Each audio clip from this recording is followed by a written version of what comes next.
11 মে 2016। সময় রাত 12:10। ঢাকা কেন্দ্রীয় কারাগারের চারপাশ এক অদ্ভুত নিস্তব্ধতায় মোড়ানো, কিন্তু কারাগারের ভেতরে তখন চলছিল এক ইতিহাসের শেষ অঙ্ক। একদিকে জল্লাদের হাতের দড়ি, অন্যদিকে একজন 75 বছর বয়সী মানুষের জীবনের শেষ মুহূর্ত। একসময় যিনি ছিলেন সরকারের প্রভাবশালী মন্ত্রী, বিশ্বের প্রভাবশালী 500 মুসলিমের একজন, তিনি আজ দাঁড়িয়ে মৃত্যুর মুখোমুখি। মৃত্যুর ঠিক কয়েক ঘন্টা আগে কি ঘটেছিল সেই 8x8 ফুটের ছোট প্রকোষ্ঠে? পরিবারকে দেওয়া তার সেই শেষ বার্তাগুলো কি ছিল? আজ আমরা জানব মৌলানা মতিউর রহমান নিজামীর জীবনের শেষ অধ্যায়ের সেই না বলা গল্প। মতিউর রহমান নিজামী বাংলাদেশের রাজনীতির এক আলোচিত এবং বিতর্কিত নাম। পাবনার এক পাড়াগাঁ থেকে উঠে আসা এই মানুষটি 1991 এবং 2001 সালে সংসদ সদস্য নির্বাচিত হন।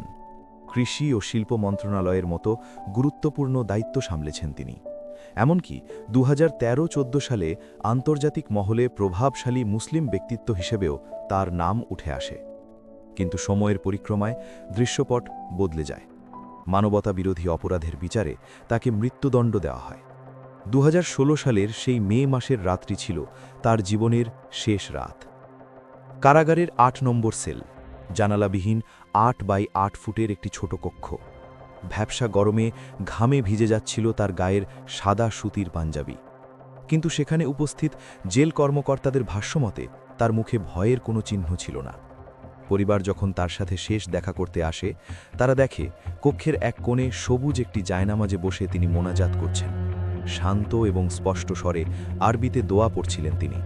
পাশেই বসেছিল একটি হালকা বাদামি রঙের বাচ্চা বিড়াল, যেন সেই অবুঝ প্রাণীটিও তার শেষ মুহূর্তের সঙ্গী হতে এসেছিল। ওনার 3 বছরের নাতি যখন লোহার গরাদ ধরে ডাক দিল, দাদু দরজা খোলো, আমরা আসছি, তখন এক আবেগঘন পরিবেশের সৃষ্টি হয়। নিজামী শান্তভাবে মোনাজাত শেষ করে উঠে দাঁড়ালেন। পরিবারের সদস্যদের দিকে তাকিয়ে তিনি বললেন, তোমরা আসছো, এটাই তাহলে শেষ দেখা। তিনি তার স্ত্রীকে লক্ষ্য করে একটি বিশেষ দায়িত্ব দিয়ে যান। তিনি বলেন, আজ থেকে তুমি আমার সন্তানদের বাবা ও মা দুটোই, তোমার মাঝেই ওরা আমাকে খুঁজে পাবে। সন্তানদের প্রতি তার শেষ নির্দেশ ছিল, তোমরা মায়ের খেদমত করবে এবং আমার সম্পর্কে মানুষকে সত্য বলবে, কোনো বাড়তি কথা বলবে না। প্রতিটি মৃত্যুদণ্ডপ্রাপ্ত আসামির কাছে রাষ্ট্রপতির কাছে প্রাণ ভিক্ষা চাওয়ার একটি শেষ সুযোগ থাকে, কিন্তু মতিউর রহমান নিজামী সেই সুযোগ গ্রহণ করেননি। কেন? তার মতে জীবনের মালিক একমাত্র আল্লাহ।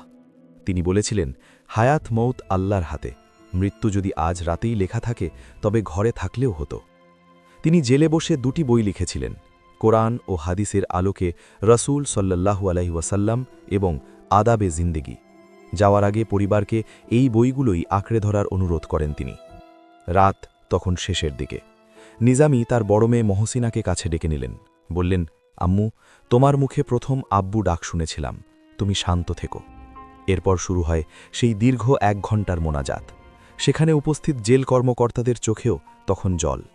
তিনি দোয়া করেছিলেন দেশের জন্য, যেন দেশে গুম, খুন ও বিশৃঙ্খলা বন্ধ হয়। তিনি প্রার্থনা করেছিলেন, হে আল্লাহ, আমাকে ঈমানের ওপর মৃত্যু দাও এবং আমার এই শাহাদাত কবুল করো। যখন জল্লাদরা তার কক্ষের সামনে এসে দাঁড়ালো, নিজামী শান্ত কণ্ঠে শুধু 2টি শব্দ বললেন, আমি প্রস্তুত। রাত 12:10 কার্যকর করা হয় সেই দণ্ড। ইতিহাসের পাতায় তার বিচার নিয়ে ভিন্ন ভিন্ন মত থাকতে পারে, কিন্তু তার শেষ মুহূর্তের এই দৃঢ়তা এবং পরিবারের সাথে সেই বিদায় বেলাটি আজও অনেকের মনে দাগ কেটে যায়। একজন মুসলিম হিসেবে আমরা শুধু দোয়া করতে পারি, আল্লাহ যেন তার কর্মের সঠিক বিচার করেন এবং তাকে জান্নাত নসিব করেন। দ্য আনটোল্ড বাংলার দর্শকদের কাছে প্রশ্ন, একজন মানুষের শেষ মুহূর্তের এই বিশ্বাস আপনাকে কতটা ভাবিয়ে তুলল? কমেন্টে আপনার মতামত জানান। ভিডিওটি ভালো লাগলে শেয়ার করুন। ধন্যবাদ।